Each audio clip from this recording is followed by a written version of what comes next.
Perkenalkan, nama saya Erni dari Kabupaten Nganjuk. Saya punya usaha toko kelontong rumahan. Ini adalah usaha saya yang sudah berjalan 4 tahun. Saya menyediakan kebutuhan rumah tangga dari anak-anak sampai dewasa, semuanya saya sediakan.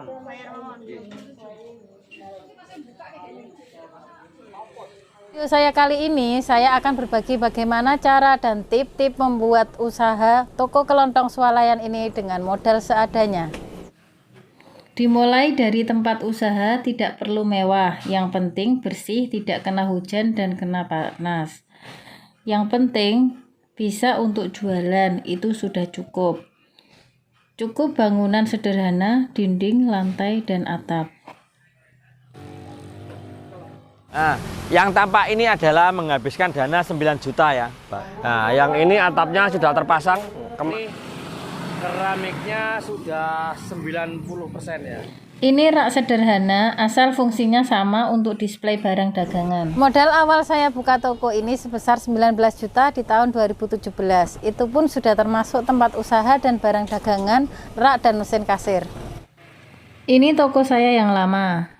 Tonton video saya ke depan apabila Anda ingin memiliki usaha toko kelontong swalayan minimarket dengan modal seadanya. Didol murah. Ini kondisi toko saya yang sekarang. Omset dan untungnya sudah cukup untuk memenuhi kebutuhan rumah tangga saya. Untuk biaya sehari-hari, untuk biaya anak sekolah. Toko saya sekarang menjadi tujuan warga sekitar untuk memenuhi kebutuhannya. Setiap minggunya saya akan berbagi pengalaman ketika saya membuka usaha dengan modal terbatas. Yang pertama, saya akan berbagi tips tahap demi tahap cara mendirikan bangunan untuk usaha minimarket yang berukuran 18 x 6,5 meter dengan dana seadanya. Yang kedua, saya akan menjelaskan bagaimana pengadaan rak menyesuaikan kebutuhan dan keuangan Anda. Pengadaan rak tidak harus mewah dan mahal, yang penting mempunyai fungsi yang sama untuk mendisplay barang dagangan. Dengan cara saya ini, Anda akan menghemat 60% biaya pengadaan rak, sehingga modal Anda tidak habis hanya untuk menyediakan rak.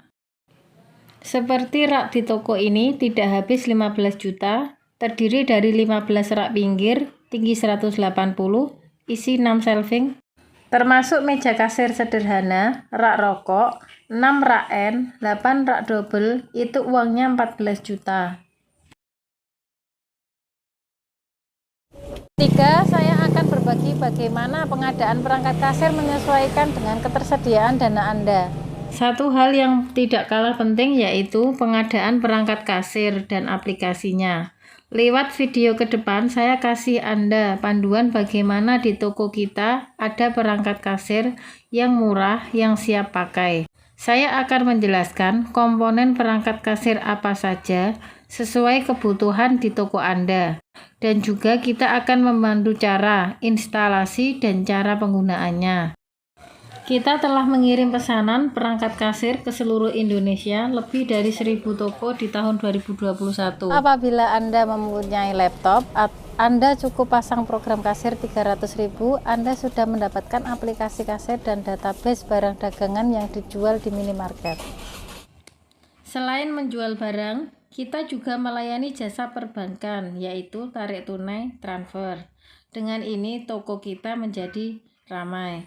Mereka tidak hanya transaksi perbankan, tetapi juga belanja kebutuhan sehari-hari. Jadi, yang dibutuhkan orang, kita melayani.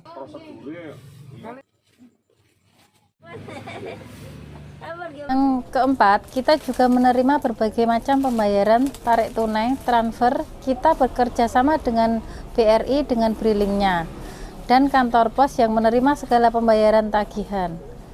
Dan BRI kita dikasih mesin edisi, mini ATM, alat canggih untuk melayani transaksi perbankan. Kelima, saya akan berbagi cara mendatangkan distributor atau supplier yang bisa menyuplai dagangan di toko kita dengan cara membayar tempo di belakang. Jadi, barang datang dulu, 2 minggu baru bayar. Pada dasarnya, semua dagangan ini bisa dikredit. Keenam, nanti saya akan menjelaskan proses-proses supaya bisa cepat mendapatkan kredit pada distributor. 7.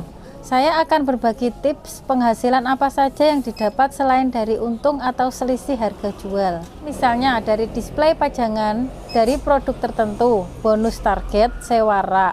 Yang paling banyak kita dapat dari fee transaksi perbankan.